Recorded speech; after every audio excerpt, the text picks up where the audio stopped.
జాలి జాలి అమ్మాయితో రైడ్కి వెళ్తే జాలి జాలి జాలి లవత సినిమాకి వెళ్తే జాలి జాలి జాలి కార్నర్ సీటులో జాలి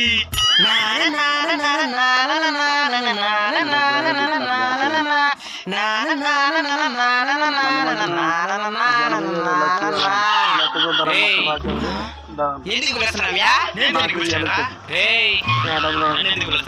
నేను పిలవలేదుయా. ఆటో ఇటు చూసాను కానీ వెనకాల చూడండి. బాగానే బయలుదేరినా సరే హెల్మెట్ వేసుకోరా. సరే మరి యాక్సిడెంట్ అయితే ముందు పగిలితే కాలే కదా. లవత సినిమా పోవాలనుకుంటే హెల్మెట్ వేసుకోండి, లేదా అంబులెన్స్ డ్రైవర్ హాస్పిటల్ పోవాలనుకుంటే ఆటనే పోండి. నేను చెప్తాను భయ్యా, మన వెళ్ళని చనిపోయిన తర్వాత మట్టి తినాలి కానీ యాక్సిడెంట్ అయితే తలకాయ పగిలి కుక్కలు మాత్రం తినకూడదు.